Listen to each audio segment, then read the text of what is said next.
إن الحمد لله نحمده ونستعينه ونستغفره ونعوذ بالله من شرور أنفسنا ومن سيئات أعمالنا من يهده الله فلا مضل له ومن يضلل فلا هادي له وأشهد أن لا إله إلا الله وحده لا شريك له وأشهد أن محمدا عبده ورسوله أما بعد فإن خير الحديث كتاب الله وخير الهدي هدي محمد صلى الله عليه وسلم وشر الأمور محدثاتها وكل محدثة بدعة وكل بدعة ضلالة وكل ضلالة في النار.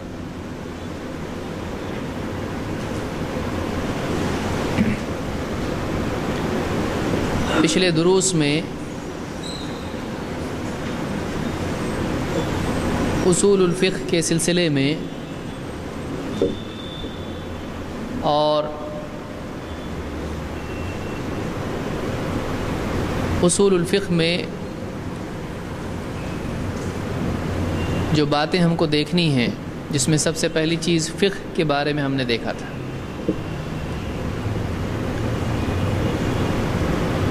اب چونکہ بیچ میں وقفہ زیادہ ہوا ہے،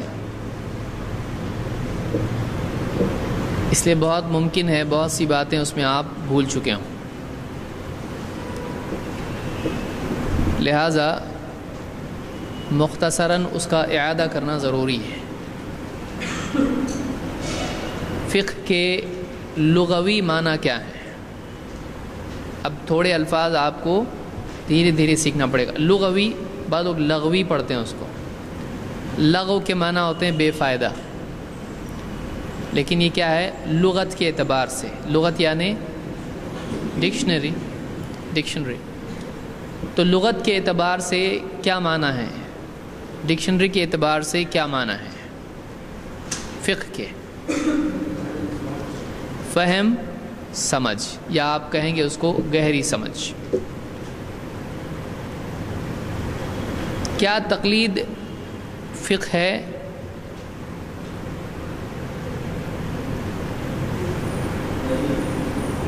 لوگ دیکھ رہے ہیں اس میں تو نہیں بتایا کبھی. کیا تقلید فقہ ہے؟ تفقہ جس کو کہتے ہیں. حدیث میں کیا ہے؟ ہم نے حدیث دیکھی تھی، من یرید اللہ بہ خیرا یفقہہ فی الدین. اللہ جس کے ساتھ خیر کا ارادہ کرتا ہے اس کو دین میں فقہ عطا فرماتا ہے، یعنی دین کی گہری سمجھ عطا فرماتا ہے.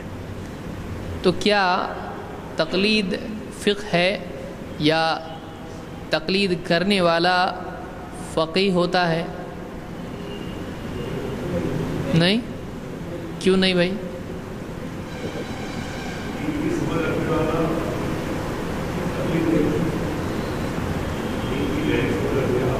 ہاں،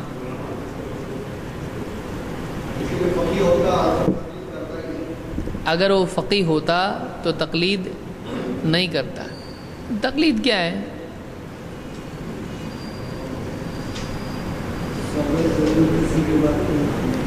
بغیر دلیل کسی کی بات کو ماننا. تو اگر آپ اللہ کے رسول صلی اللہ علیہ وسلم کی بات مانتے ہو بغیر دلیل کے، دلیل نہیں پوچھتے ہو، تو کیا یہ تقلید ہے؟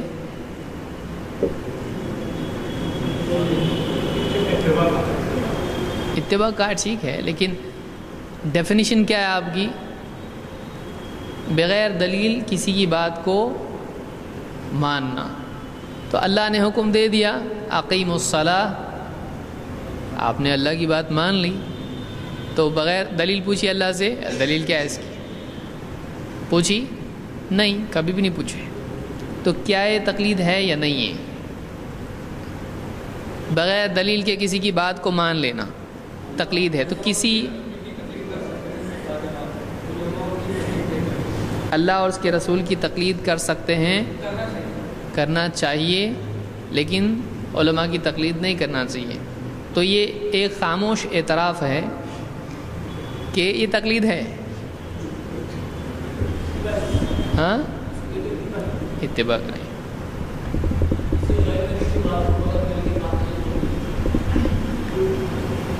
تقلید یہ ہے کہ کسی ایسے کی بات کو جو شرعی حجت نہیں ہے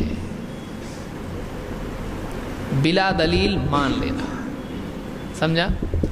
اللہ کی بات شرعی حجت ہے کہ نہیں ہے؟ رسول کی بات اور چچا کی، نانا دادا، کیوں آپ سب کو دوسرے ٹوکرے میں سب کو رد کر دیا آپ نے؟ اللہ اور اس کے رسول کی بات ماننا لازم ہے ہم کو. اللہ اور اس کے رسول کی بات لازم ہے، کیونکہ اللہ معبود ہے اور رسول اللہ کی طرف سے اللہ کی مرضیات بتانے کے لیے بھیجے گئے، جو براہ راست کس کی بات پیش کرتے ہیں؟ اللہ کی بات اپنی طرف سے. وَمَا يَنطِقُ عَنِ الْهَوَىٰ إِنْ هُوَ إِلَّا وَحْيٌ يُوحَىٰ. تو اللہ اور اس کے رسول کی بات ماننا لازم ہے اور حجت ہے. اللہ کی بات حجت ہے، رسول کی بات حجت ہے. لیکن عالم کی بات صحیح بھی ہو سکتی اور نہیں بھی. تو تقلید تفقہ ہے نہیں ہے، اس اعتبار سے کہ تقلید ایک مجبوری کی وجہ سے آدمی کرتا ہے. تقلید ایک مجبوری کی وجہ سے آدمی کرتا ہے. وہ کیا ہے کہ وہ تحقیق کرنے کی صلاحیت نہیں رکھتا ہے، تحقیق ہی نہیں کر سکتے ہیں، تو پھر کیا کر رہا ہے آدمی؟ تقلید کر رہا ہے. اس مسئلے میں کسی ایسے کی تقلید کیا جس کی تحقیق ہے لیکن اس کے پاس تحقیق کی نہ صلاحیت ہے، نہ اس کے پاس مصادر ہیں، نہ اس کے پاس وقت ہے. جیسے ایک آدمی اگر اس کو پانی نہ ملے تو کیا کرے گا؟ وہ تیمم کرے گا. ایک آدمی جس کو حلال گوشت کھانے نہ ملے اور اگر وہ نہیں کھائے گا تو مر جائے گا، تو کیا کرے گا؟ وہ مردار مل گیا گوشت، اس کو تو کھا سکتا ہے کہ نہیں؟ کھا سکتا ہے. تو یہ مجبوری ہے. اصل کیا ہے؟ اصل دلیل کی اتباع ہے. دین میں اصل کیا ہے؟ دلیل کی اتباع. اتبعوا ما انزل الیکم من ربکم، کہ تم اس چیز کی اتباع کرو جو تمہارے رب کی طرف سے نازل ہوئی ہے. تو رب کی طرف سے کوئی شخصیت نازل ہوئی ہے؟ رب کی طرف سے علم نازل ہوا ہے، وحی نازل ہوئی ہے. تو ہم کو اس علم کی اتباع کرنے کا حکم ہے. سمجھ رہے ہیں آپ بات کو؟ اس کو ہم آگے اور زیادہ تفصیل سے انشاءاللہ دیکھیں گے. مستقل اس کے اوپر ایک یعنی کورس ہی ہم لوگ رکھیں گے کہ واقعی تقلید کی شرعی حیثیت کیا ہے. اس طرح سے ہم ایک ایک کر کے درس دیکھیں گے اس کی انشاءاللہ. اور دو جو دلائل اس سلسلے میں دیے جاتے ہیں وہ کیا ہیں، ہمارے دلائل کیا، اور ہم کس بات کے قائل ہیں. تو کیا تقلید فی نفسی ہی حرام ہے؟ نہیں. ایک ایسا آدمی بالکل تحقیق نہیں کر سکتا، آدمی نہیں اس کو تحقیق کرنا کچھ بھی. ایک آدمی اس کو نہ پڑھنا آتا ہے اور نہ اس کے پاس اتنا وقت ہے، اور ابھی ابھی مسلمان ہوا ہے، اور وہ آپ سے بول رہا ہے بھائی نماز کیسے پڑھوں، نماز اقامت ہو گئی. اب کیا بولیں گے آپ؟ ایک کام کرو بخاری لاؤ، بولیں گے آپ کیا بولو گے؟ جیسا میں پڑھتا ویسا تو بھی پڑھ. کیوں؟ اس لیے کہ اب اس کی استطاعت نہیں ہے، اتنا وقت بھی نہیں ہے، اس میں استطاعت نہیں، وہ پڑھ بھی نہیں سکتا ہے. اور تحقیق کے لیے اس کو نہ اصول معلوم، نہ کچھ معلوم، کچھ بھی معلوم نہیں، دلائل بھی اس کے سامنے نہیں ہے، اور اتنا دینے کے لیے وقت بھی نہیں ہے. اگر پڑھاتے بیٹھیں گے وقت نکل جائے گا. تو اب اقامت ہو رہی ہے نماز کی، اب کیا آپ کرو گے؟ جیسا میں کرتا ہوں ویسا تم کرو. لیکن کیا یہ حالت ہمیشہ ہوتی ہے اور ہر ایک کے لیے ہے؟ مدرسے کے شیخ الحدیث ہیں وہ بھی اسی حالت میں ہیں، پڑھنا نہیں آتا، ٹائم بھی نہیں ہے اور استطاعت بھی نہیں ہے. تو کیا اس کی اور اس کی حالت برابر ہے؟ نہیں ہے. قل هل يستوي الاعمى والبصير، کہ کیا اندھا اور آنکھ والا بینا برابر ہو سکتے ہیں؟ نہیں، دونوں کا حال الگ ہے. تو بعض لوگ ان کی حالت لے لیتے ہیں ایسے آدمی کی جو بالکل کچھ نہیں کر سکتا ہے، اندھا بہرا، پڑھنے نہیں آتا، لکھنے نہیں آتا، تحقیق کے لیے ایک بھی کتاب نہیں، بہت غریب اور ٹائم بھی نہیں، مرنے کا وقت آ گیا ایک دم، تو ایسے وقت میں آدمی کیا کرے گا؟ تقلید نہیں کرے گا تو کیا سارے ایسے ہی ہیں؟ سارے اندھے بہرے ہیں؟ مدرسے میں پڑھانے والا بھی اندھا بہرا ہے؟ تو ہر آدمی کی حالت الگ ہوتی ہے، جیسی حالت ویسا شرعی حکم اس پر ہوگا۔ سمجھ میں آ رہا ہے؟ تو اصل دین میں کیا ہے؟ اتباع۔ اللہ اور اس کے رسول کی بات ماننے کو تقلید نہیں کہتے ہیں۔ اللہ اور اس کے رسول کی بات ماننے کو تقلید نہیں کہتے ہیں۔ ایک وجہ بڑی اس کی یہ ہے کہ اللہ نے تقلید کا حکم ہی نہیں دیا ہے۔ سمجھ رہے ہیں؟ کیا اللہ نے تقلید کا حکم دیا؟ رسول نے؟ تو تقلید کا جب حکم ہی نہیں ہے تو کیا اس کے ہم مکلف ہیں؟ جس کا حکم ہی نہیں وہ کرنا ہی نہیں۔ پھر اللہ نے کس کا حکم دیا ہے؟ اتبعو، جیسے میں نے لفظ کیا، فاتبعونی جیسا دوسری روایت میں آیا ہے۔ تو اتباع کا ہم کو حکم دیا ہے، ہم کو فرما برداری کا حکم دیا ہے، قل اطیعوا اللہ والرسول۔ تو ہم کو طاعت اور اتباع کا حکم دیا گیا ہے۔ حکم مانو اور جیسا کیا ویسا کرو، جیسے رسول نے بتایا ویسا کرو، تو اس کو کہتے ہیں طاعت اور اتباع۔ تو تقلید کا ہم کو حکم نہیں ہے، تو اللہ اور اس کے رسول کے لیے تقلید کا لفظ استعمال کرنا قاعدے کی روح سے صحیح نہیں ہے، دلیل کے اعتبار سے اس کا ثبوت نہیں ہے۔ تو دین میں اصل علم کی پیروی ہے، دلیل کی پیروی ہے، اور ایک آدمی اگر دلیل کی پیروی کرنے کی استطاعت نہیں رکھتا ہے تب جا کے اس کے لیے تقلید حلال ہوتی ہے۔ سمجھ میں آ رہی بات؟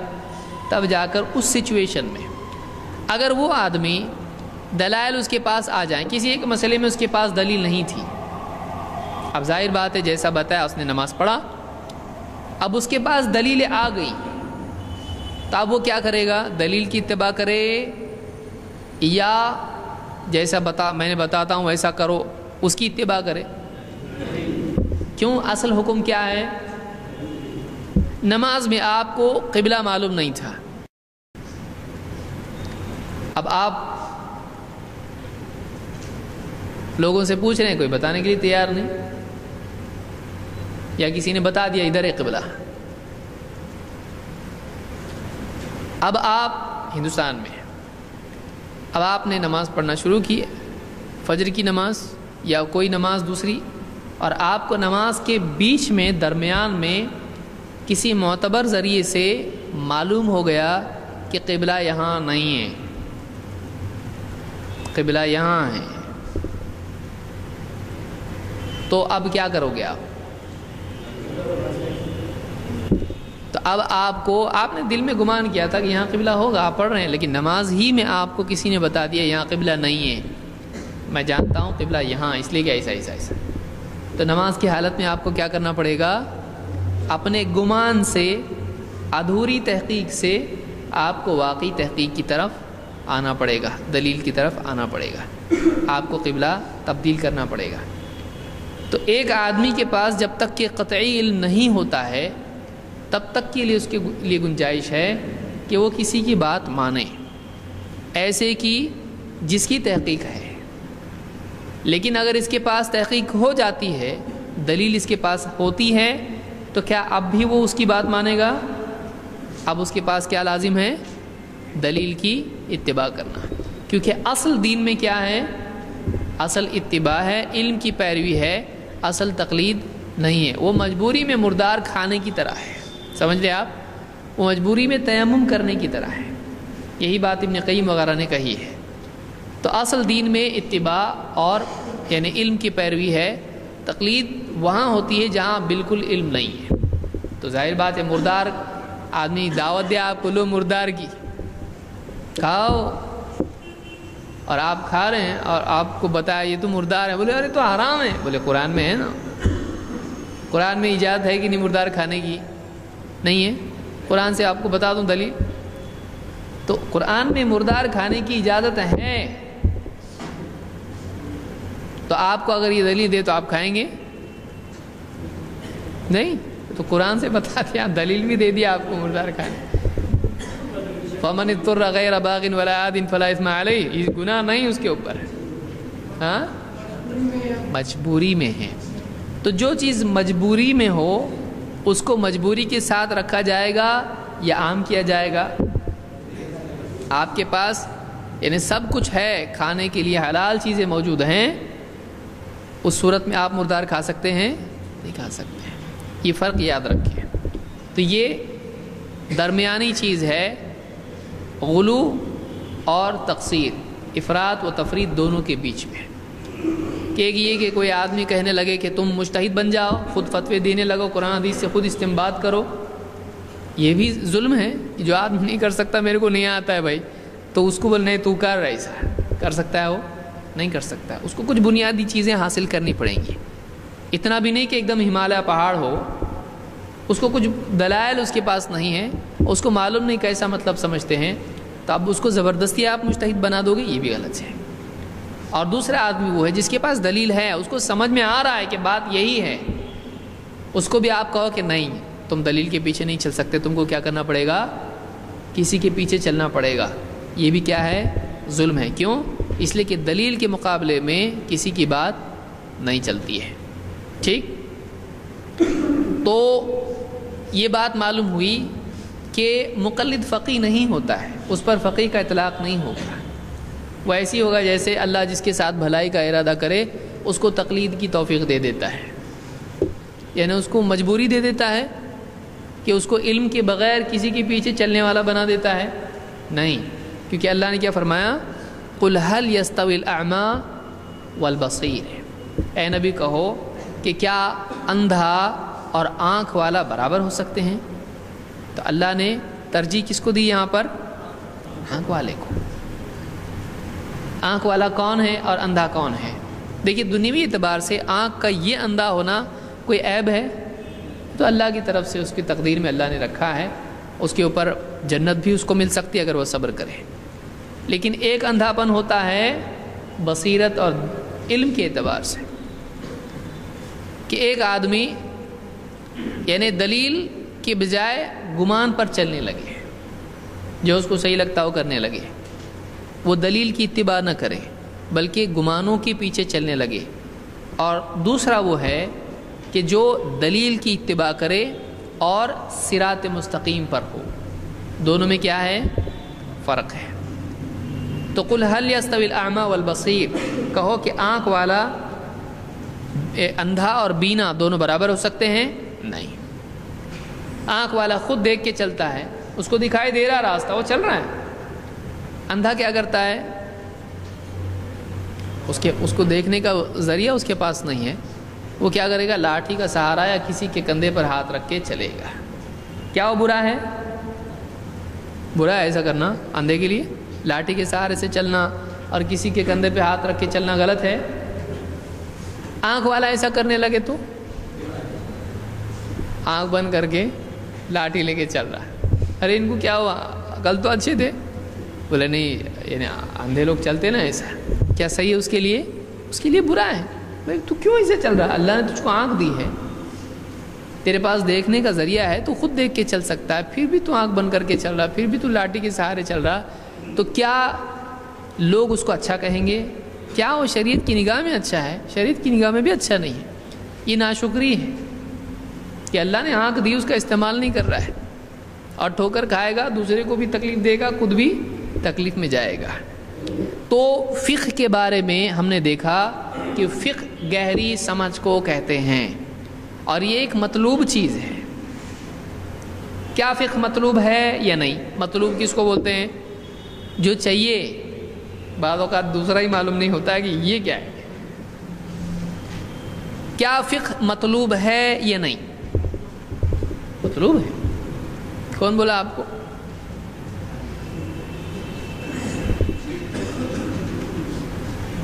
ہم بولے؟ کچھ بھی بولیں گے، ابھی ہم لوگ فری ہے بولنے کے لیے۔ ہاں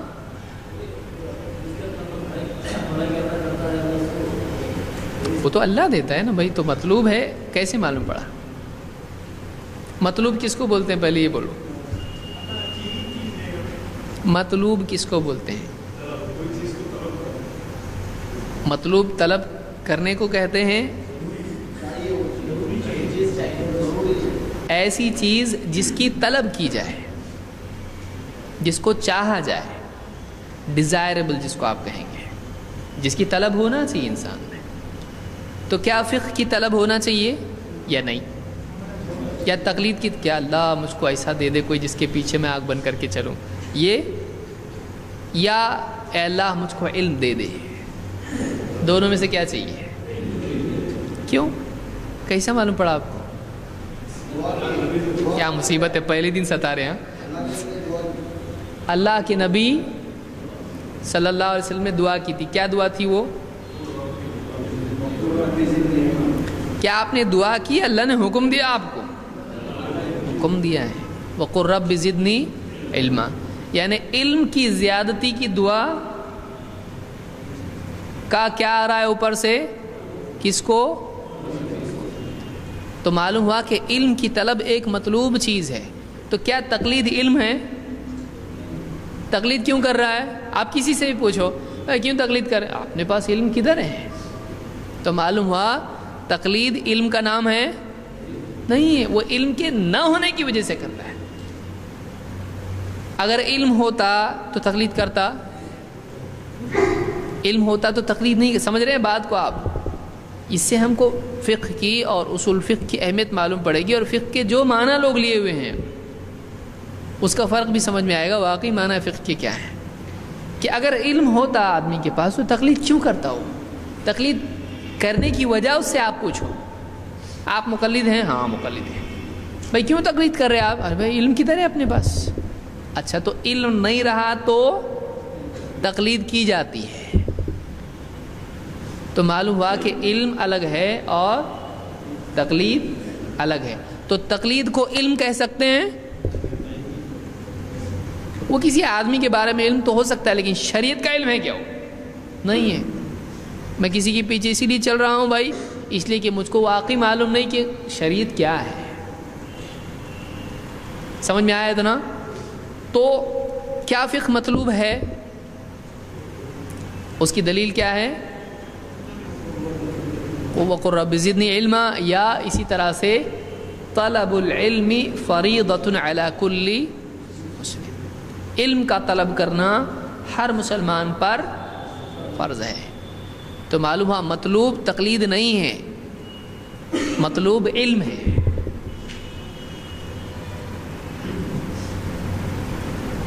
مطلوب کیا ہے؟ تقلید ہے یا علم؟ علم ہے۔ اور علم کیا ہے؟ کہاں کیا چیز کو علم بولتے ہیں آپ؟ بہت زیادہ ڈیپ لے کے جا رہے ہیں، واپس آنے کا راستہ معلوم ہے کہ نہیں؟ ہاں آپ سوچ رہے ہیں۔ دیکھیے کیسے کسی چیز کا تجزیہ کیا جاتا ہے، سمجھ رہے ہیں نا آپ لوگ؟ پہلے سمجھ میں آ رہا ہے کہ نہیں آ رہا ہے آپ کو؟ یہ سب آ رہا ہے کہ علم اور چیز ہے اور تقلید اور چیز ہے۔ تو علم مطلوب ہے، کیا تقلید مطلوب ہے؟ کیونکہ امر تقلید کا ہم کو ہے ہی نہیں، تقلید کا امر ہم کو نہیں ہے، ہم کو علم کا حکم ہے۔ طلب العلم فریضۃ علی کل مسلم، علم کا طلب کرنا ہر مسلمان پر فرض ہے۔ تو علم کہاں سے ملتا ہے؟ کتاب و سنت۔ قرآن میں اللہ نے کیا فرمایا؟ وَيُعَلِّمُهُمُ الْكِتَابَ وَالْحِكْمَةَ، رسول کیا کرتے ہیں؟ لوگوں کو کتاب اور حکمت کی تعلیم دیتے ہیں۔ معلوم ہوا علم وہ ہے جو کتاب و حکمت ہے۔ مفسرین کا کہنا ہے کتاب و حکمت کیا ہے؟ قرآن اور سنت ہے۔ تو معلوم ہوا کہ علم کیا ہے؟ قرآن اور سنت۔ تو کیا یہ مطلوب ہے؟ تو کون سا علم مطلوب ہے؟ تو قرآن و سنت کا علم حاصل کرنے کا حکم ہم کو ہے۔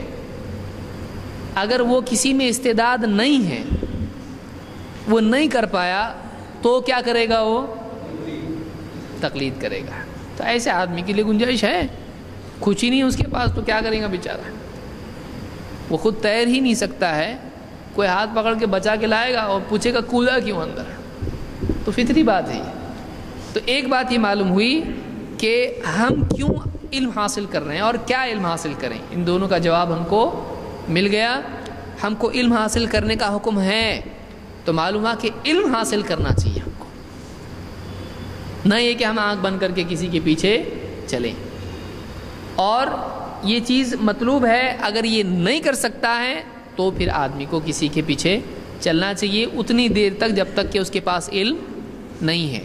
علم آ جانے کے بعد اب سمجھ رہے ہیں آپ، دو چیزیں ہیں. علم کا حکم ہے حاصل کر، اور اگر علم نہیں ہے آنے تک ایسا کر. اگر نہیں کرتا علم حاصل تو کیا ہوگا؟ گنہگار ہے وہ کیا ہے؟ گنہگار ہے. تو علم حاصل کرنا چاہیے، اور علم اگر نہیں ہے تو کسی علم والے کی بات کو وہ اس وقت تک کے لے سکتا ہے جب تک کہ علم اس کے پاس نہیں ہے. تو اصل مطلوب کیا ہے؟ علم.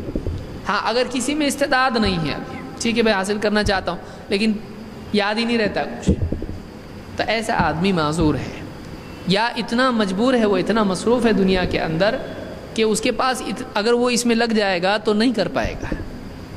اس کی ذمہ داریاں اتنی زیادہ ہیں کہ وہ نہیں کر سکتا ہے.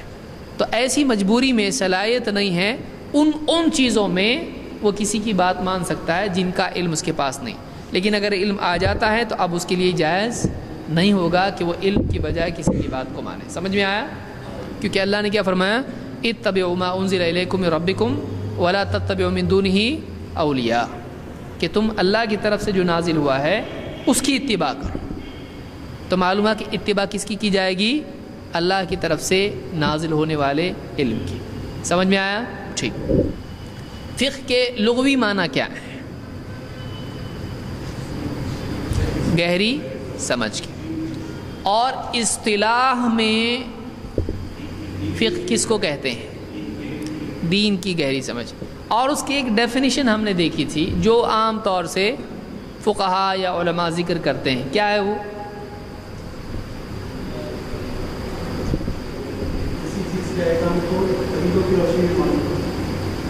کسی چیز کے احکام کو دلیلوں کی روشنی میں معلوم کرنا ہے. صحیح ہے؟ کون بتائے گا؟ ٹھیک ہے یہ بھی صحیح ہے لیکن جز ہے اس کا. اصل کا معنی نہیں. اصطلاح میں کیا معنی ہے اس کی؟ تعریف کیا ہے اس کی؟ نوٹس میں ہے آپ کے؟ ہاں معرفت. ہاں تفصیلی دلائل کے ساتھ مسائل کا علم. اس کا کیا مطلب ہے؟ کوئی بھی بول سکتا ہے، ضروری نہیں جو بولا اس کے گلے میں آئے. مسائل کا ایگزیکٹ ایویڈنس، یعنی یہ اس کو انگلش میں بولنا ہوا جو اردو میں بولا گیا. اس کو کون سمجھائے گا؟ اس کو سمجھے گا تو سمجھائیں گے آپ. معلوم ہونا چاہیے. آپ فقہ کس کو کہتے؟ کوئی بولے آپ فقہ، ٹھیک ہے فقہ کس کو بولتے بتاؤ؟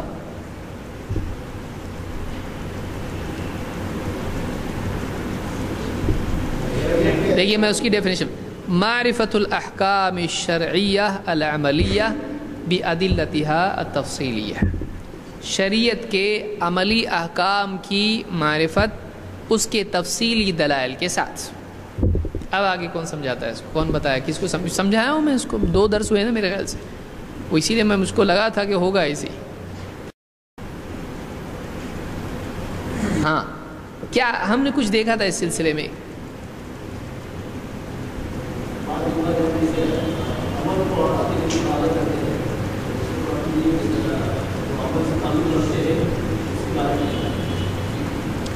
دیکھیے اس کے ٹکڑے ہم کریں گے. معرفت الاحکام، معرفت کس کی؟ احکام کی. الشرعیہ، کون سے احکام؟ شرعی احکام. بادلتها، اس کی دلیلوں کے ساتھ. التفصیلیہ، تفصیلی دلائل کے ساتھ. کوئی مثال سے اس کو سمجھا سکتا ہے؟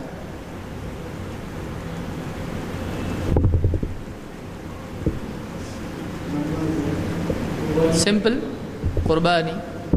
یعنی کیسے؟ مطلب آپ بتائیے کہ فلاں چیز دلیل کے ساتھ بتائیے کیا ہے، مثال بتائیے.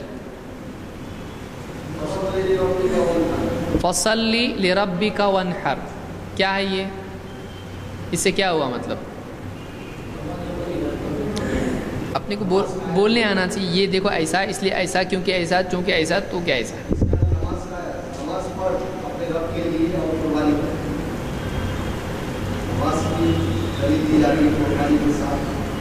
یہ اس آیت کا ترجمہ ہوا، تو اس سے کیا مسئلہ کہاں سے ثابت ہوا؟ کیسے ثابت ہوا؟ نماز اور قربانی صرف، لیکن آپ کو کیسا بولنا ہے؟ یعنی جیسے معرفت الاحکام الشرعیہ العملیہ بادلتها تفصیلیہ، یعنی شریعت کے عملی احکام کی معرفت اس کے تفصیلی دلائل کے ساتھ، یعنی شریعت میں جو حکم چاہے کرنے کے اعتبار سے ہو یا منع کے اعتبار سے ہو یا اجازت کے اعتبار سے ہو، اللہ تعالیٰ نے بندوں کو جو بھی حکم دیا ہے یا رسول نے جو بھی حکم دیا ہے، اس بات کی دلیل کے ساتھ میں اس کو معلوم کرنا کہ کیا ہے۔ جیسے اللہ تعالیٰ نے فرمایا فصلی لربک وانحر، یہاں اللہ نے حکم دیا تو نماز پڑھ، فصلی لربک اپنے رب کے لیے، اور وانحر اور قربانی کر۔ تو اس آیت میں اللہ نے دو باتوں کا حکم دیا ہے، ایک نماز پڑھنے کا اور دوسرا قربانی کا، اور مزید یہاں یہ بھی حکم دیا ہے کہ نماز اور قربانی دونوں اللہ کے لیے ہونی چاہیے۔ تو اس سے بات معلوم ہوئی کہ نماز پڑھنا چاہیے اور قربانی کرنا چاہیے، اور دونوں اللہ کے لیے کرنا فرض ہے۔ سمجھ میں آیا؟ یہ تفصیلی دلیل کے ساتھ میں ہم نے معلوم کیا کہ شریعت کا ایک ایک حکم جو بھی ہے، یہ کرو یہ کرو یہ کرو، تو وہ حکم اس کی دلیل کے ساتھ معلوم کیا جائے کہ اس کی کیا دلیل ہے۔ اس کو کیا کہتے ہیں؟ اس کو فقہ کہتے ہیں۔ شریعت کے احکام کی تفصیلی دلیل کے ساتھ معلوم اس کو کرنا، اس کا نام کیا ہے؟ فقہ ہے۔ ٹھیک، آگے ہم لوگ بڑھتے ہیں۔ ابھی اصول الفقہ کیا ہے؟ جب فقہ یہ ہے، اس کی ڈیفینیشن یہ ہے، تو اصول الفقہ کیا ہے؟ اصول الفقہ میں دو لفظ ہیں، کتنے ہیں؟ دو۔ اب آپ نے فقہ کو دیکھ لیا، فقہ کس کو کہتے ہیں؟ یہ مشکل ہے لیکن آسان ہونے تک۔ کوئی بھی چیز کب تک مشکل ہوتی ہے؟ کیا کوئی چیز ہمیشہ مشکل رہتی ہے؟ رہتی ہے، کبھی کبھی رہتی ہے۔ علمی اعتبار سے اب دیکھیے، سائیکل آپ چلائے نا، تو شروع پہلے دن چلائے گا ایسی تھی، وہ کون چلائے گا، گر گئے تو ہڈی پسلیک ہو جائے گی، لیکن بعد میں کیا ہوگی؟ وہ آسان ہو گئی۔ تو کوئی چیز شروع میں آسان ہوتی ہے، بہت ساری چیزیں بعد میں آسان ہو جاتی ہیں۔ چونکہ ان چیزوں سے کبھی ہمارا سابقہ نہیں ہوا ہے، تو یہ شروع میں ہم کو کیا لگیں گی؟ مشکل ہے۔ شروع میں تو لوگوں کو یہ بھی نہیں سمجھ میں آتا تھا حدیث ضعیف کیسا ہو سکتی ہے، ابھی سمجھ میں آتا نا؟ سمجھ میں آتا۔ تو پہلے سوچیے اور آج سوچیے، تو اب یہ بھی آج سوچیے اور کل سوچیے۔ تو فقہ آپ کو معلوم ہو گیا۔ اصول الفقہ کا مطلب ہوتا ہے فقہ کے اصول۔ اصول الفقہ یعنی سمپل فقہ کے اصول۔ اصول کا مطلب کیا ہے؟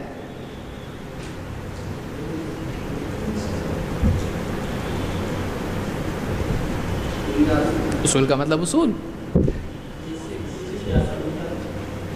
کسی چیز کی اصل۔ تو اصل کا مطلب کیا ہے؟ اصل کی جمع کیا ہے؟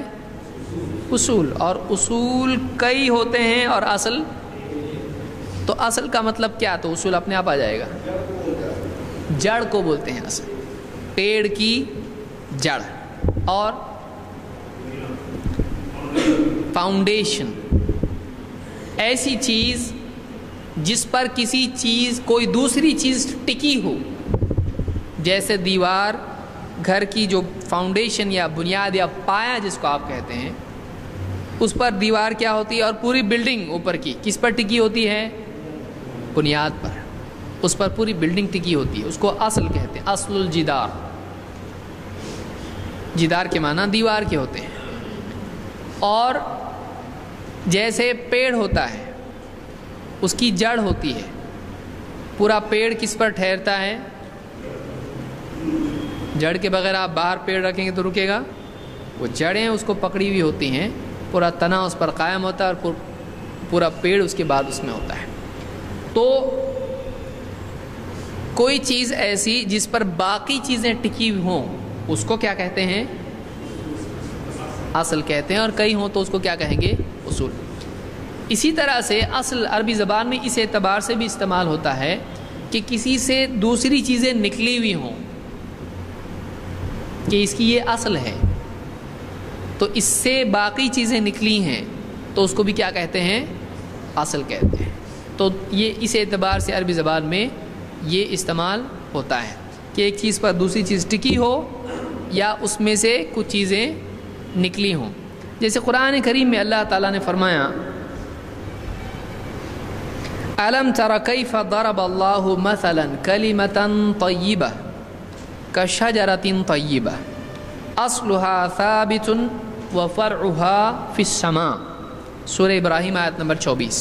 کیا آیت کے الفاظ ہیں دیکھیے. أَلَمْ تَرَ کیا تو نے دیکھا نہیں؟ کیفا کیسے، ضرب اللہ ضرب اللہ مثلا. ضرب عربی زبان میں مارنے کے لیے آتا ہے لیکن یہاں اس معنی میں نہیں ہے. جب وہ مثل کے ساتھ آتا ہے تو مثال بیان کرنا. ضرب اللہ مثلا کہ اللہ نے کیسی مثال بیان کی ہے.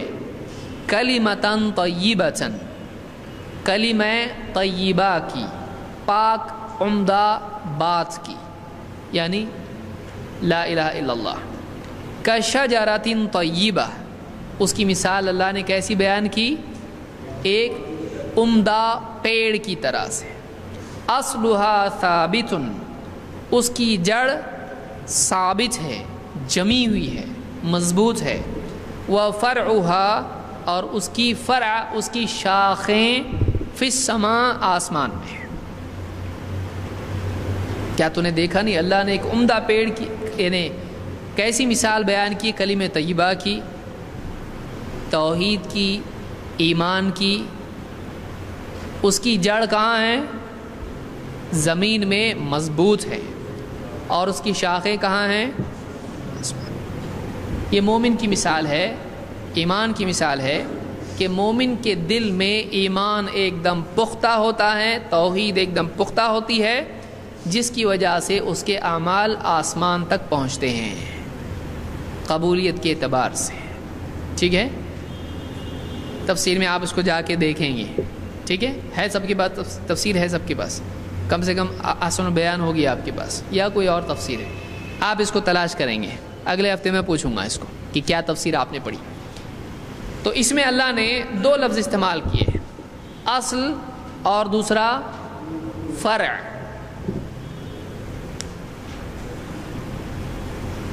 اصل اور فرع اس کی جمع ہے اصول اور اس کی جمع ہے فروع. فرع اصل اور فرع. تو اصل سے اصول، فرع سے فروع. سمپل. اصلها ثابت وفرعها فی السماء. اس کی شاخ آسمان میں، اس کی فرع آسمان میں. تو اسی پر سے علماء نے کہا اصل ہے اور فرع ہے. اس کی تفصیل جس میں میں فی الوقت نہیں جاؤں گا، آگے جا کے ہم دیکھیں گے اس کو کیا اصول اور فروع وغیرہ کیا ہوتے ہیں. ہم اصل ابھی دیکھیں گے صرف. تو اصول الفقہ کہتے ہیں ان چیزوں کو فقہ کی جن پر باقی چیزیں کیا ہیں؟ ٹکی ہوئی ہیں. یہ موٹی موٹی ایک دم اس کی تعریف ہوئی، لیکن اصل اصطلاح کے اعتبار سے کیا ہے ہم دیکھتے ہیں. شیخ عثیمین کی کتاب ہے الاصول من علم الاصول، اس کا نام یاد رکھیے آپ.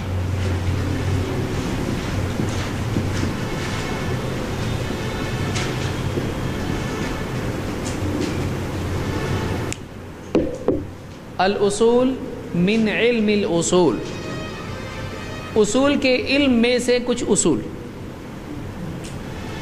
سارے ڈسکس کر سکتے ہیں، انہوں نے کہا بہت زیادہ ہے، کچھ میں دے رہا ہوں. تو الاصول من علم الاصول، یہ مختصر چھوٹا کتابچہ ہے.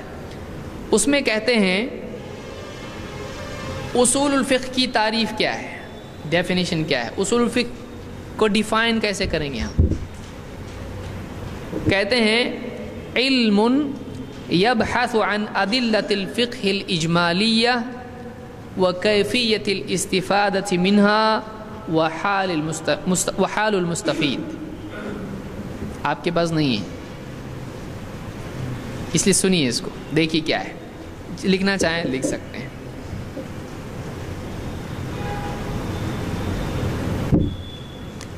علم یبحث عن ادلۃ الفقہ الاجمالیہ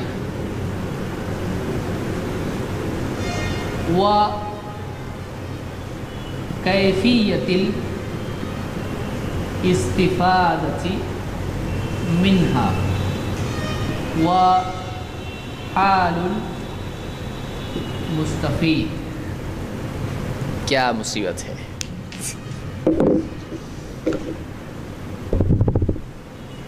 لیکن انشاءاللہ دھیرے دھیرے سمجھے گا.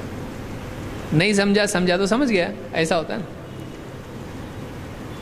ایک ایسا علم جس میں بحث، یعنی عربی میں بحث الگ ہوتا ہے، مطلب اردو میں بحث بہت بحث کرتا ہے، وہ بحث الگ ہے. عربی میں بحث کا مطلب ہوتا ہے تحقیق کرنا، تلاش کرنا. دیکھیے ایک زبان میں مطلب اور ہے، دوسری میں اور. بہت بحث کر رہا ہے یعنی کیا ہوتا ہے ہمارے یہاں پر بہت حجت کر رہا ہے. لیکن عربی میں جب ہم کہیں گے بحث تو اس کا مطلب کیا ہوتا ہے؟ تلاش کرنا، تحقیق کرنا. علم یبحث، ایسا علم جو تلاش کرتا ہے، بحث کرتا ہے، تفصیل بتاتا ہے. عن ادلۃ الفقہ الاجمالیہ، فقہ کی اجمالی دلیلیں اس میں دیکھی جاتی ہیں. فقہ کی اجمالی دلیلیں. وکیفیۃ الاستفادۃ منها، وکیفیۃ الاستفادۃ منها، اور جس میں یہ سیکھا جاتا ہے، جس میں ڈسکس کیا جاتا ہے کہ ان سے کیسے استفادہ کیا جائے، ان دلیلوں کا کریں کیا، اس کا پریکٹیکل اپلیکیشن کیسے، اس کی تطبیق کیسے کی جائے. وحال المستفید، اور جو اس سے واقعی استفادہ کرتا ہے اس کے حال کے بارے میں اس کے اوصاف بھی ذکر کیے جاتے ہیں کہ کون یہ کرے. 3 حصے اس کے ہیں. نمبر 1، اب اس کو ہم سمجھیں گے، ہے ٹائم ہمارے پاس. فقہ کی اجمالی دلیلیں، ادلۃ الفقہ الاجمالیہ، فقہ کی دلیلیں کیسی؟ اجمالی. اس میں ہم نے کیا لفظ دیکھا تھا؟ اجمالی دیکھا تھا. ہاں فرا نہیں. الاجمالیہ، ایسا کون سا دوسرا لفظ لگ رہا؟ تفصیلیہ. اس میں تفصیلی دلیلیں تھیں اور اس میں کیسی ہیں؟ یہ ہم کو سمجھنا ہے. تھوڑا سا ہم اس کو سمجھنے کی کوشش کرتے ہیں. دیکھیے 2 جملے میں کہہ رہا ہوں، دونوں کا فرق آپ سمجھنے کی کوشش کیجیے. جو بھی حکم اللہ اور اس کا رسول دیں وہ چیز لازم ہو جاتی ہے. ایک ہو گیا. کیا جملہ ہے؟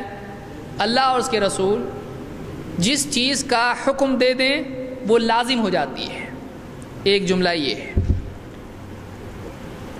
دوسرا جملہ ہے نماز لازم ہے کیونکہ اللہ اور اس کے رسول نے اس کا حکم دیا ہے. اب دونوں کی دلیل، جو حکم اللہ اور اس کا رسول دیں وہ لازم ہو جاتا ہے.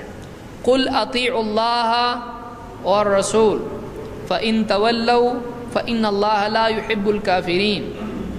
کہو حکم مانو اللہ کا اور اس کے رسول کا، اور اگر وہ منہ پھیر کے چلے جاتے ہیں، بات نہیں مانتے ہیں، انکار کرتے ہیں، تو اللہ انکار کرنے والوں کو، اللہ کافروں کو پسند نہیں کرتا ہے. تو جو حکم اللہ اور اس کا رسول دیں اس کو مانو، اس کی فرما برداری کرو۔ اس سے کیا بات معلوم ہوئی؟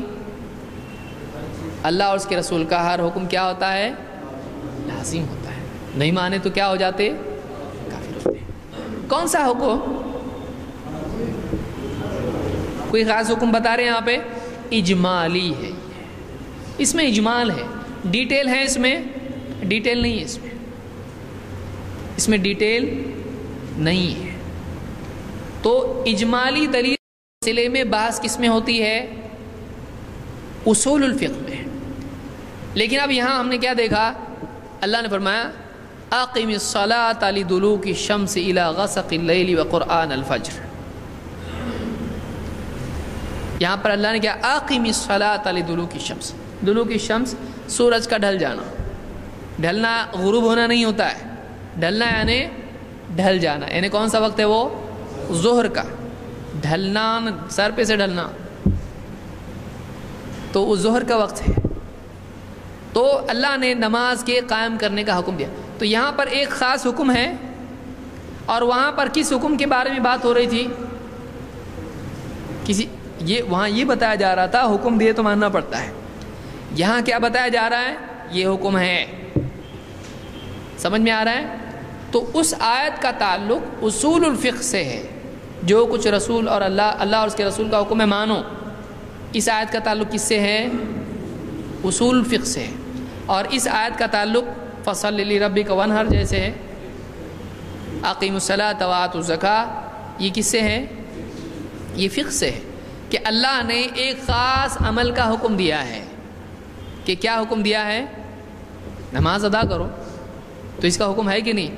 تو ایگزیکٹلی ایک عمل کا حکم ہے، لیکن یہاں پر ایک عمل کا حکم نہیں ہے، بلکہ ایک اصول دیا جا رہا ہے کہ جو بھی اللہ اور اس کا رسول کہے مانو، اور کیا مانو یہ نہیں کہا جا رہا ہے، لیکن وہ حکم ہو گیا کہ ان کی ماننا ہے، لیکن کیا مانو، کون سا حکم، ڈیٹیل ہے، تو وہ کیا ہو گیا؟ اجمالی، اور یہ کیا ہو گیا؟ تفصیلی۔ یہاں آپ بول سکتے ہیں کون سا حکم، تو جواب ملے گا آپ کو ہر حکم، جو بھی حکم۔ تو کوئی ایک خاص چیز بتا سکتا ہے آپ کو؟ کوئی نہیں۔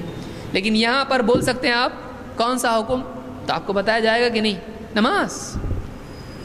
اس میں پوچھ سکتے ہیں آپ کہ اللہ اور اس کے رسول نے کہا کہ اللہ اور اس کے رسول کا حکم مانو، تو کوئی حکم ہے کیا اس میں ذکر کیا گیا ہے کیا؟ تو آپ بولو کہ کوئی حکم بتایا نہیں گیا، بس ایک ہی حکم یہ ہے ان کی بات مانو، تو اجمالی طور پر بتا دیا گیا ہے، سمجھا؟ اور یہاں پر تفصیلی طور پر ایک خاص چیز ہے کہ نماز اور قربانی، تو یہ تفصیلی ہے اور یہ کیا ہے؟ اجمالی۔ تو اجمالی کا تعلق اصول الفقہ سے ہوتا ہے، اور تفصیلی کا تعلق کس سے ہوتا ہے؟ فقہ سے ہوتا ہے، سمجھا؟ نہیں سمجھا؟ کہ سمجھا؟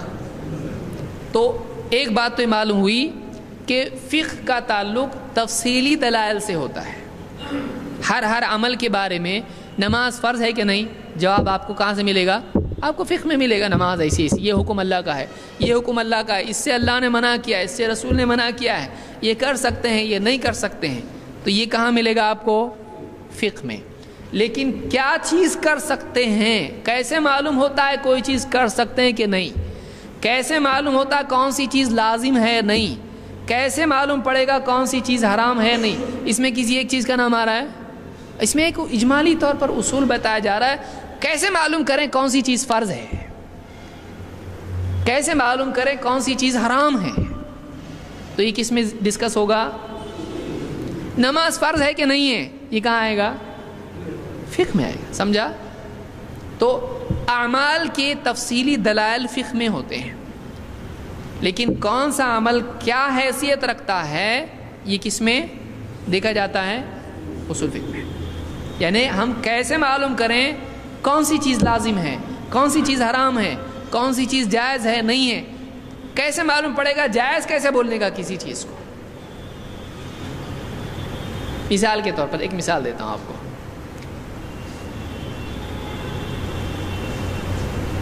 جیسے بکری کا گوشت حلال ہے یا حرام؟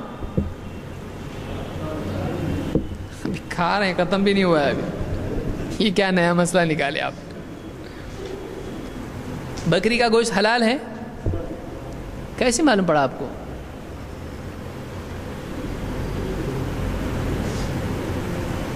بچپن سے کھا رہے اس لیے معلوم ہے؟ کیسے معلوم پڑا؟ ہاں، قرآن میں اللہ نے کہا بکری کا گوشت کھاؤ. سورہ انعام میں کہاں ہے؟ کیا ہے بتائیے؟ ہے لیکن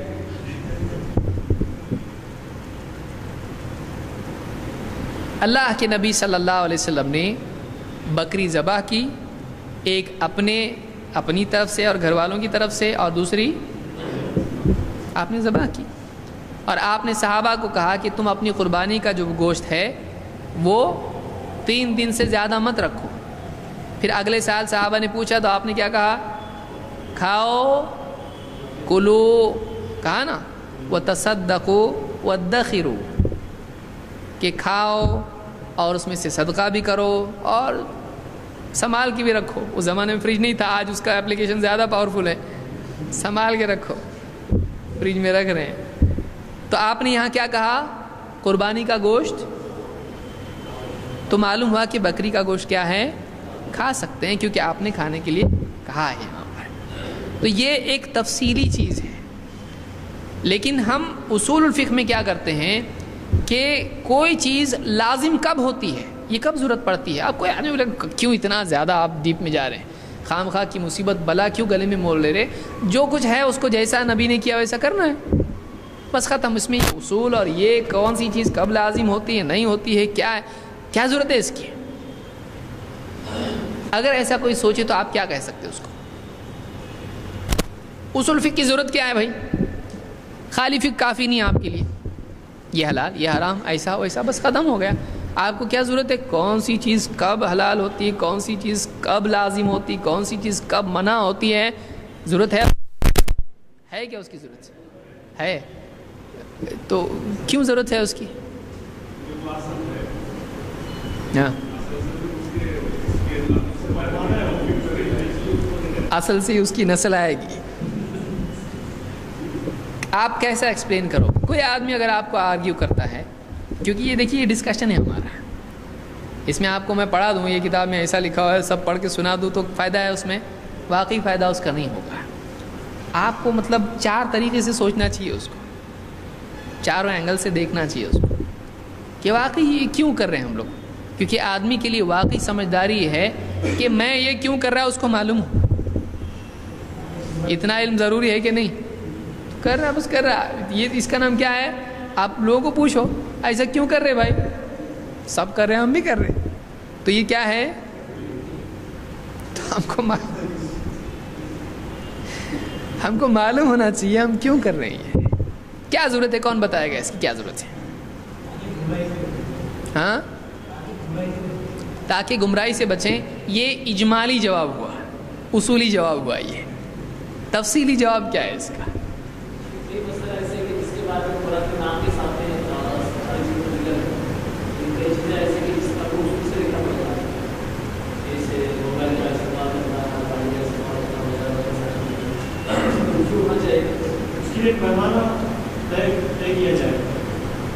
مطلب یعنی کیسے پیمانہ طے کیا جب؟ بالکل صحیح. کیا چیز کا پیمانہ اور کیسے؟ جیسے کہا کہ 3 روز تک اگر کوئی آدمی مردار اس کو کھانا نہیں ملتا ہے تو مردار کھا سکتا ہے. اس میں 3 روز کی قید نہیں ہے.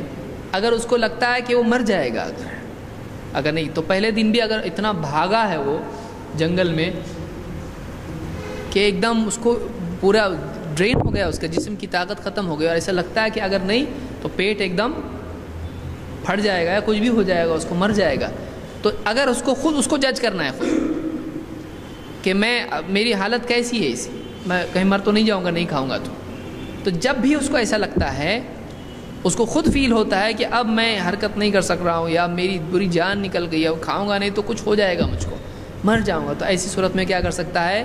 مردار کھا سکتا ہے. تو اصول الفقہ سے اس کی اہمیت کیسے معلوم پڑے کہ اصول فقہ ضروری، اس سے کیسے معلوم پڑے گا؟ سوچئے. ہاں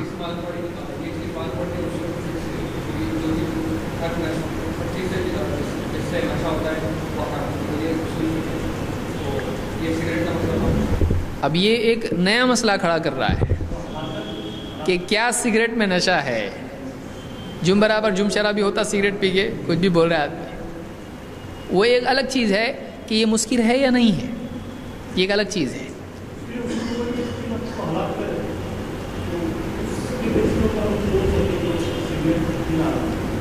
مثال کے طور پر دیکھیے، ہم سگریٹ میں چلے جائیں گے. ابھی وہ سگریٹ ہے، بعد میں دیکھیں گے اس کو انشاءاللہ. مستقل ایک درس اس پر ہم دیکھیں گے. سگریٹ، حقہ اور گٹکا، بیڑی، تمباکو اور کیا کیا ہے، وہ پوری اس کی فیملی ہے پوری. اور یہ اچھی سائن ہے کہ خود ہمارے ملک میں کئی علاقوں میں وہ بین ہو رہا ہے. ابھی اب لوگ سمجھ رہے ہیں. اب علماء کو بھی سوچنا پڑے گا. بہت سارے جو بولتے ہیں مکروہ ہے یہ، تو ان کا خود یہ قول مکروہ ہے.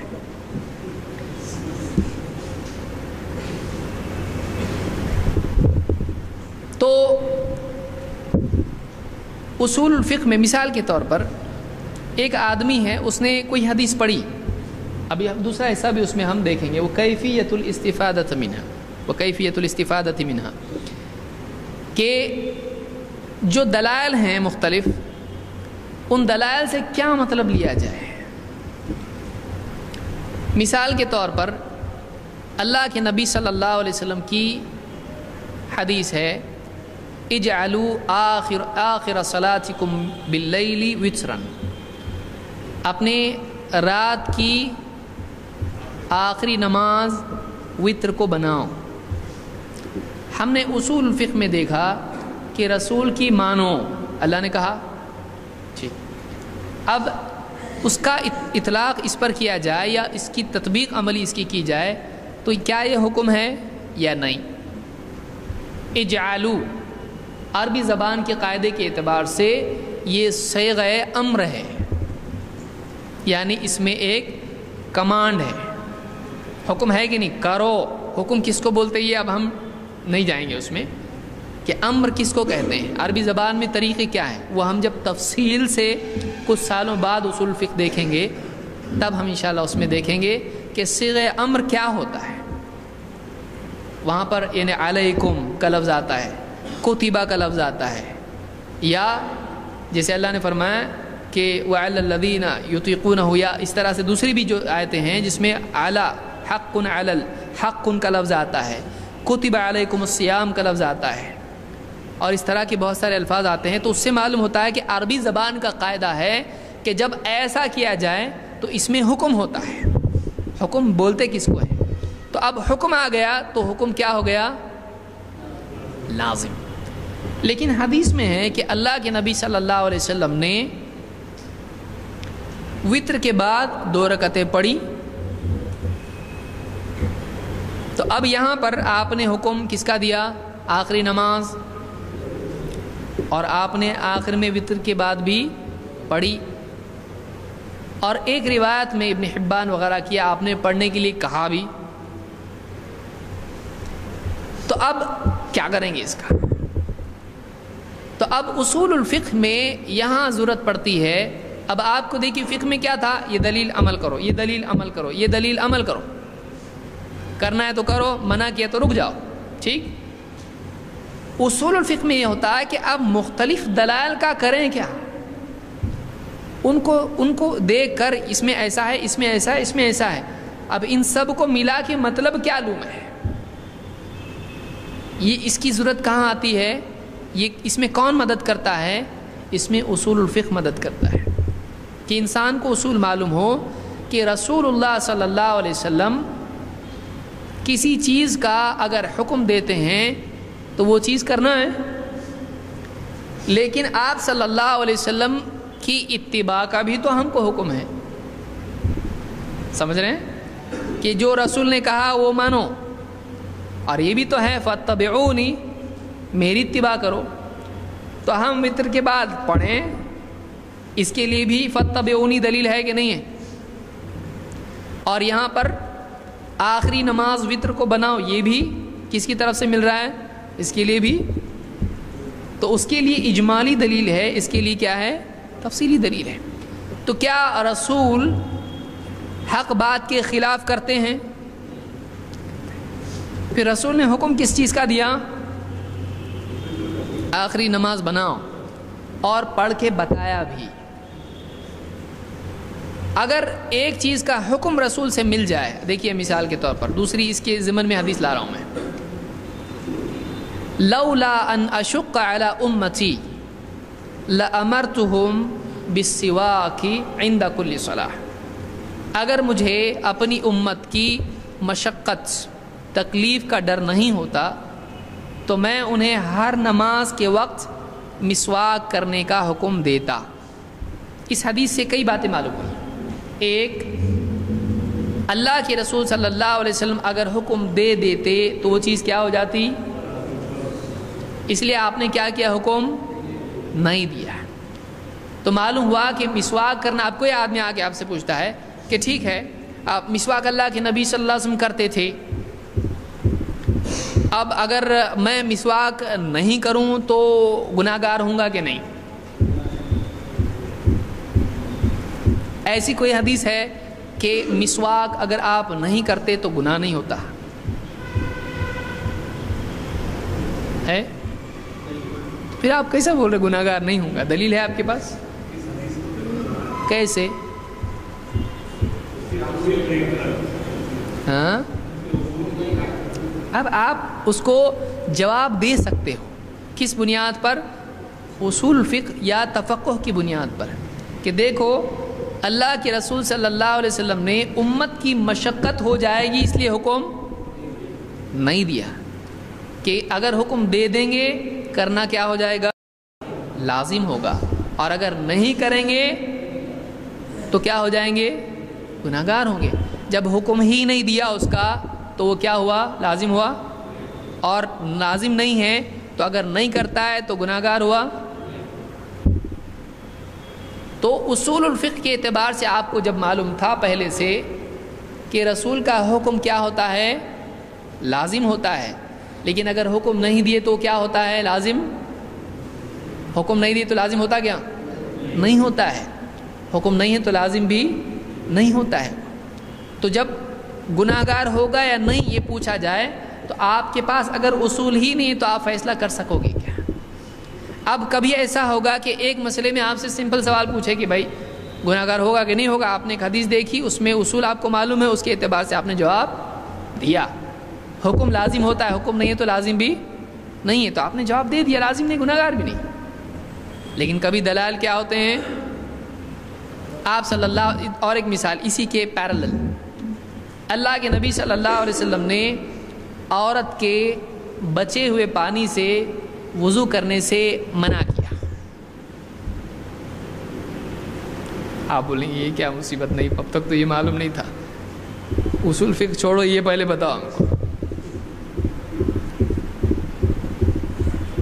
نہی عن فضل طہور المرأة، ابو داؤد، نسائی وغیرہ حدیث کی کتاب میں آپ کو ملے گا کہ آپ نے عورت کے بچے ہوئے پانی سے وضو کرنے سے منع کیا ہے، مت کرو. اب یہ مت کرو کمپلسری مت کرو ہے یا مت کرو؟ دونوں بھی ہو سکتا ہے. کیسے ہیں؟ کیونکہ آپ کوئی چیز منع کرتے یا کوئی چیز حکم دیتے ہو تو حکم کبھی کبھی کمپلسری حکم ہوتا ہے، کبھی کبھی ایسا ہوتا ہے کہ ایسا کر، فلاں دکان ڈال دے، اچھا ہے، تو یہ کمپلسری حکم ہے؟ نہیں ہے، ارشاد ہے، یہ رہبری کے طور پر آپ نے کہا. اب یہاں آپ نے حکم دیا یا منع کیا عورت کے بچے ہوئے پانی سے وضو کرنے سے. ایک دوسری حدیث میں ہم کو ملتا ہے اللہ کے نبی صلی اللہ علیہ وسلم آئے گھر میں حضرت میمونہ رضی اللہ تعالیٰ عنہ کے ہاں غالباً، اور آپ نے پانی دیکھا، آپ نے پانی سے وضو یا غسل کرنے کا ارادہ کیا. آپ کی بیوی محترمہ نے کہا کہ اے اللہ کے رسول، اس پانی سے میں نے غسل کیا ہے اور میں جنابت سے تھی، وکنت جنبا، یعنی مجھ پر غسل ضروری تھا، فرض غسل تھا، اور وہ پانی بچا ہوا ہے، تو معلوم ہے ان کو بھی یہ بات معلوم تھی عورت کے بچے پانی سے، تو ایک بات یہ معلوم ہوئی کہ وہ پہلا ہے، یہ بات کا ہے۔ آپ نے جواب میں کیا کہا؟ پانی جنوبی نہیں ہوتا ہے، پانی جنوبی یعنی تیری جنابت اس پانی پر نہیں آئی اور آپ نے اس پانی کو استعمال کیا، تو اب آپ کیا کریں گے؟ کیا ہے یہ؟ اس میں ایک سیف طریقہ یہ نکالا جا سکتا ہے۔ منع کس کو کیے؟ امت کو، اور اللہ کے نبی صلی اللہ علیہ وسلم نے اس سے وضو یا غسل جو بھی کرنا تھا کیے۔ آپ کا معاملہ الگ ہے اور امت کے لیے الگ ہے۔ اگر کوئی آدمی یہ کہتا ہے تو کیا صحیح ہے؟ نہیں، کیوں نہیں؟ جو حکم امت کو ہوتا ہے وہ اپنے نبی کو بھی ہوتا ہے۔ اس کی دلیل؟ ہاں، اس لیے کہ آپ خود حکم دے رہے ہیں کہ مت کرو، تو آپ کے لیے حکم کیسا ہوا؟ وہ دوسروں کو حکم دے رہے ہیں، ویسا ہوا جیسے یہ چیزیں اٹھا کے ادھر رکھو، تو آدمی بولیں گے تم بھی رکھو نا، کیوں؟ بولے جو ہم کو حکم دے وہ تم کو بھی ہے۔ ایسا ہوتا ہے کیا؟ ایسا ہے؟ آپ بھی شریعت کی اتباع کرتے ہیں، صحیح ہے۔ ہاں، دیکھتے ہیں اس میں کیا نکلتا ہے۔ ہاں ہاں، اللہ کے نبی صلی اللہ علیہ وسلم نے یہاں یہ نہیں کہا میرا معاملہ تم سے الگ ہے۔ دیکھیے اور ایک مثال ہم دیکھتے ہیں۔ آپ صلی اللہ علیہ وسلم ایک کے بعد ایک روزے رکھتے تھے بغیر افطار کے، صحابہ نے بھی ویسا کیا، تو آپ نے کیا کہا؟ لست کہیئتکم، آپ نے وہاں کہا کہ نہیں کہا میں تمہاری طرح نہیں ہوں، انما یطعمنی ربی ویسقین، میرا رب مجھ کو کھلاتا ہے پلاتا ہے۔ تو آپ نے یہاں کیا کہا؟ تم میری طرح، تو آپ نے بتائیے میرے لیے ہے، تمہارے لیے نہیں ہے یہ۔ تو جہاں بتانا تھا آپ نے بتایا، یہاں بتایا کیا؟ یہاں نہیں بتایا۔ آپ نے کیا کہا؟ ایسا کہا یہ میرے لیے الگ ہے، آپ نے کہا۔ آپ نے جواب میں کہا پانی جنوبی نہیں ہوتا ہے، میرے لیے، کس کے لیے؟ کسی کے لیے بتایا آپ نے؟ میرے لیے بتایا۔ جب آپ نے اپنے لیے نہیں بتایا تو کس کے لیے ہو گیا؟ سبھی کے لیے ہو گیا۔ آپ نے پانی کے بارے میں بات کی، میرے لیے خاص ہے آپ نے کہا نہیں، تو معلوم ہوا کہ پانی جنوبی نہیں ہوتا ہے، نہ نبی کے لیے نہ غیر نبی کے لیے، تو اس سے کوئی بھی آدمی وضو کر سکتا ہے۔ پھر منع کی وہ کیا ہے؟ تو اب جمع کیا جائے گا، بہتر ہے نہ کرے، کرنا جائز ہے، اسی لیے آپ نے کر کے بتایا۔ سمجھ میں آیا کہ کچھ چیزیں ایسی ہوتی ہیں کہ نہ کرنا بہتر ہوتا ہے، گناہگار نہیں ہوگا، نہ کرنا بہتر ہوتا ہے، گناہگار نہیں ہوگا۔ وہ امر کیسا ہے؟ ایک دم پختہ امر ہے، نہیں کرنا ہے، اور ایک ہوتا ہے کہ مت کر، کیوں کر رہا ہے ایسا؟ تو کبھی ایسا بھی منع ہوتا ہے جو زیادہ سخت نہیں ہوتا ہے، اور کوئی منع سخت بھی ہوتا ہے۔ یہ سب کیسا آپ کو سمجھے گا جب آپ کے پاس، تو یہاں منع کے اعتبار سے حدیث تھی، اور جو پہلا کیس اپنا تھا وہ کون سا تھا؟ وطر کا، وہ حکم کے اعتبار سے تھا۔ تو اب وہاں آپ کیا کریں گے؟ آپ نے پڑھا، اگر وہ پڑھنا ناجائز تھا وطر کے بعد تو آپ کبھی نہیں کرتے، یعنی ظاہر بات ہے آخری نماز کس کو بناؤ؟ وطر کو، تو وطر کے بعد پڑھنا جائز ہے نہیں، لیکن ہمارے نبی نے پڑھے، تو نبی کا عمل غلط ہوتا ہے؟ شریعت نبی کے لیے بھی ہے، اور آپ نے کہا میرے لیے خاص ہے؟ نہیں، کیونکہ حدیث امر کی بھی ہے، پڑھا کرو۔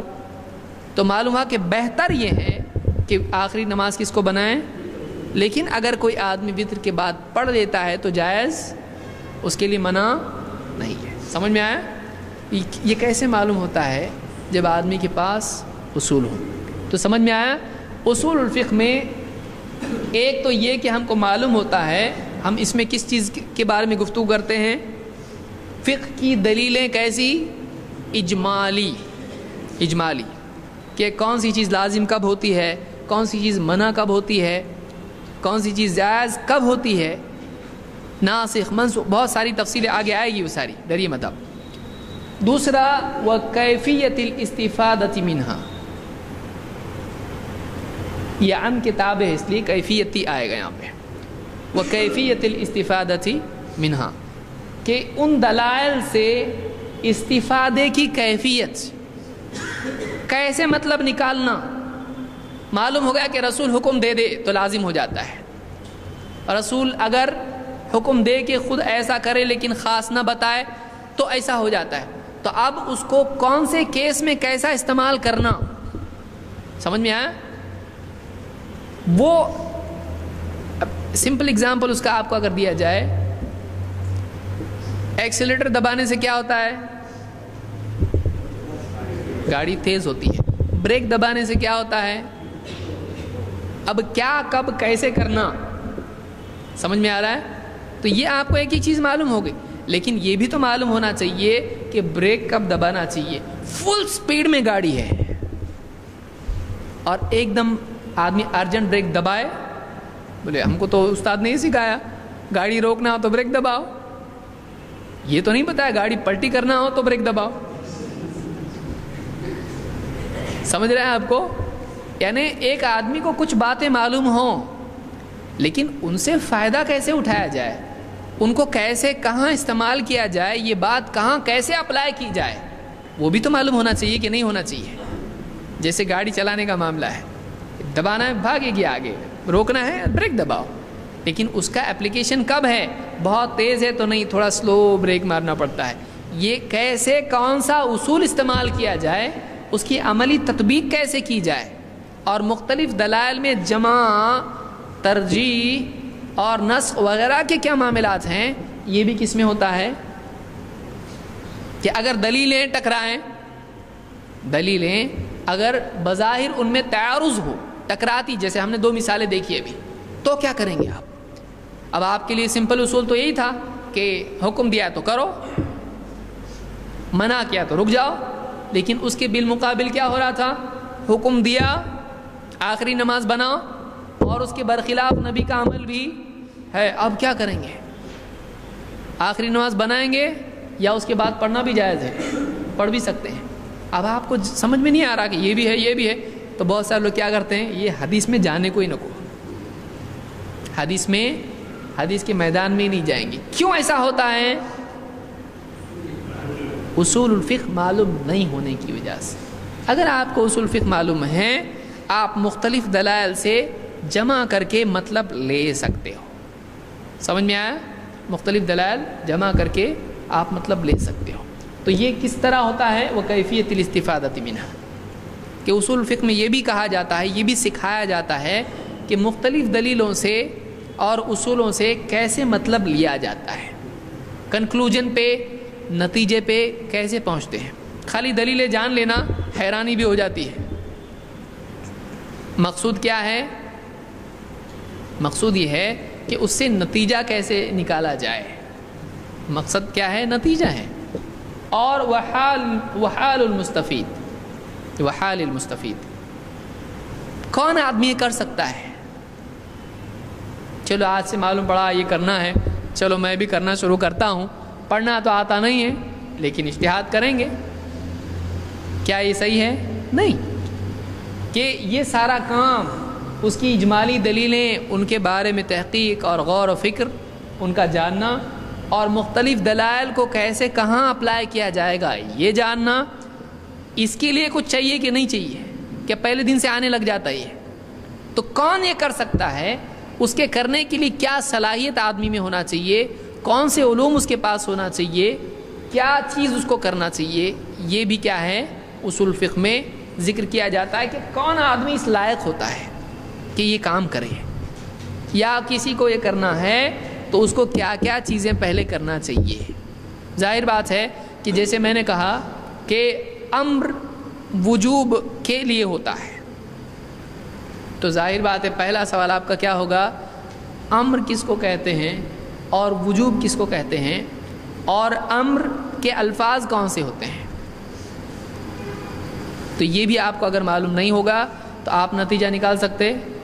آپ کو اصول معلوم ہے لیکن اصول معلوم ہونے کے باوجود الامر للوجوب، امر وجوب کے لیے ہوتا ہے، حکم لازم کرتا ہے. اب اس کے بارے میں آپ کو تفصیل اگر معلوم نہیں ہے تو آپ سمجھ پاؤ گے نہیں. ٹھیک ہے، یہ اتنا آج کے لیے کافی ہے. اگلے درس میں انشاءاللہ ہم اب دیکھیں گے کہ یعنی احکام کی قسمیں کیا ہیں اور کیسے اس کو دیکھا جائے. اصول فقہ بہت بڑا موضوع ہے، ہم کچھ چیزیں اس میں سے انشاءاللہ دیکھیں گے. ساری چیزیں ابھی تو نہیں دیکھ سکتے ہیں، اگلے دروس میں مطلب ایک زمانے کے بعد تفصیلی طور پر ہم دیکھیں گے انشاءاللہ.